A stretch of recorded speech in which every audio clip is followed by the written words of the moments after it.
माण्हू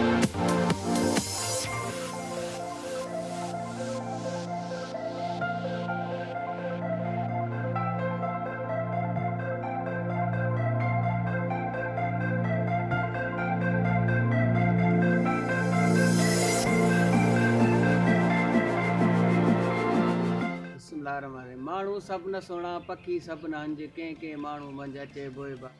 अॼु असां मौजूदु आहियूं मोहतरम जनाब लेखक ऐं सिंध जो भलोड़ अदीब लेखक आहे असांजो प्यारो मोहतरम जनाब दरिया ख़ान शंबाणी साहिबु। सर अस्सलाम वालेकुम। तव्हांखे असां पंहिंजे प्रोग्राम ॻाल्हि ॿोल में भलीकार चऊं था।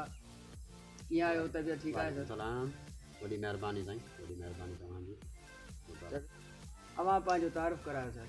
जी सर, मुंहिंजो नालो दरिया ख़ान आहे। मां पाण ज़ात जो शंबाणी आहियां। हिते कुंभनि जे भरिसां ई असांजो पंहिंजो ॻोठु आहे, ज़िलो ख़ैरपुर आहे। इहो मुख़्तसिर तारीफ़ आहे। हिते पंहिंजे ॻोठ में वेठा आहियूं अल्हम्दुलिल्लाह। सर तव्हां लिखण जी शुरूआति कॾहिं खां कई? केतिरी जमार में तव्हांखे इहो शौक़ु थियो? जी, लिखण जी शुरूआति तक़रीबन 90 वारे ॾहाके में मूं कई। शौक़ु त असुल में हुयो बि सही लिखण जो। हवाले सां जॾहिं मां किताब पढ़िया तॾहिं मूंखे लिखण जो शौक़ु बि थियो। लिखण जी शुरूआति मूं तक़रीबन 1995 ईस्वी में कई। 1995 में मूं लिखण जी पहिरीं शुरूआति कई। पहिरियों मुंहिंजो हिकिड़ो कालम छपियो हो काविश अख़बार में, पोइ ईअं आहिस्ते आहिस्ते अल्हम्दुलिल्लाह पोइ लिखंदा। तव्हां सर अदब कहिड़ियुनि सिन्फ़नि ते लिखंदा आहियो? इहा अदब जे मुख़्तलिफ़ सिन्फ़नि ते मां लिखियो आहे, सवाइ शाइरीअ जे।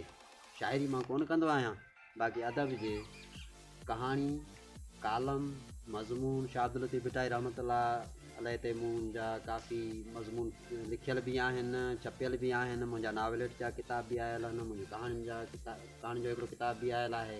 बहरहाल मुंहिंजे पसंदीदा सिन्फ़नि में त आहे नाविल ख़ासि तौर ते आहे। अव्हांखे सर लिखण जो शौक़ु कॾहिं थियो ऐं कंहिं मां घणा मुतासिर आहियो? मुतासिर मुख़्तलिफ़ अदबी लेखकनि अदीबनि खां मां थियो आहियां। जीअं किताब मूं काफ़ी पढ़िया, ख़ासि तौर ते ज़ाती हवाले सां मां मुतासिर कंहिंखां बि न थियो आहियां। बाक़ी मुतासिर ईअं किताब पढ़ी या अख़बारूं पढ़ी, उन्हनि जा कालम पढ़ी, लेखकनि जा मुख़्तलिफ़ लेखकनि जा किताब पढ़ी बि मां ॾाढो उन मां उत्साह वठी चुको आहियां। अव्हांजी पंहिंजी पर्सनल कहिड़ी वधि में वधि पसंदीदा सिन्फ़ आहे? मुंहिंजी पसंदीदा सिन्फ़ नाविल आहे। छाजो नाविल ते मुंहिंजो कमु थियल बि आहे। नाविल मूं लिखिया बि आहिनि, पाण बि लिखिया आहिनि, कुझु छपियल आहिनि, कुझु अण छपियल आहिनि। नाविल ई पसंदि आहे। सर हिकु अदीब खे कीअं हुजणु खपे, उहो पंहिंजे पाण खे कीअं सम्झे ऐं अवाम जे लाइ उहा कहिड़ी शइ नवाण आणे जेका अवाम खे वणे? जी, अदीब नवाण त आणे पर हिकिड़े अदीब खे कीअं हुजणु घुरिजे उहो वरी हिकिड़ो अलॻि सुवालु आहे। उनजो मतिलबु इहो आहे त हिकिड़ो अदीब सिर्फ़ु लिखण ताईं महदूद न रहे। हिकिड़े अदीब खे अदब आहे। अदब ॾिसो ॿिनि क़िस्मनि जो थींदो आहे। हिकिड़ो अदब जेको असां लिखूं था पढ़ूं था, ॿियो अदब आहे अदब ऐं इख़लाक़। सो हिकिड़े अदीब ते इहा ज़िमेवारी आहे थी त हू अदब त लिखे ई लिखे थो, पर उन हवाले सां हुन वटि अदब बि हुजे, हुन वटि इख़लाक़ बि हुजे। इहो ई हिकिड़ो अदीब जो वॾो कारज आहे। उन जी ज़रूरत आहे ख़ासि तौर ते असांजे हिन मुआशिरे में। हिकिड़े अदीब खे सुठो इंसान बि थियणु खपे। अॼु ताईं तव्हांजा घणा किताब छपजी चुका आहिनि? जी, मुंहिंजा 2 किताब छपजी चुका आहिनि अॼु ताईं, हींअर ताईं। टियों किताब इंशाल्लाह छपाई जे मरहले में आहे। 2 किताब मुंहिंजा छपजी चुका आहिनि। हिकिड़ो आहे नाविलेट जो किताब, ही नाविल आहिनि, 2 नाविल आहिनि मुंहिंजा। मोहब्बत ज़ंजीर ऐं जीवन रंग हज़ार, 2 नाविलेटनि ते मुश्तमिल किताब आहे। ॿियो किताब आहे कहाणी जो किताब आहे कच्चा रिश्ता। इहो आहे। इहे मुंहिंजा 2 किताब आयल आहिनि। अदब खां अलावा तव्हांजो ॿियो कहिड़ो? ॿियो को ख़ासि मशग़लो मुंहिंजो को आहे अहिड़ो कोन ख़ासि तौर ते। बसि ज़मीनदारकी कंदो आहियां थोरो दफ़ो, उन हवाले सां बि। बाक़ी घणो कमु मुंहिंजो अदब ते ई आहे। सॼो जेको कमुकार आहे सो आहे नंढनि ते, सभिनी ते उहे कमुकार कंदा आहिनि। बाक़ी मां को ख़ासि ॿियो कमु न कंदो आहियां। अॼोके हिन दौर में सुठो अदब लिखी सघे थो? हा बिल्कुलु, छो नथो लिखिजी सघिजे थो, लिखिजे बि पियो।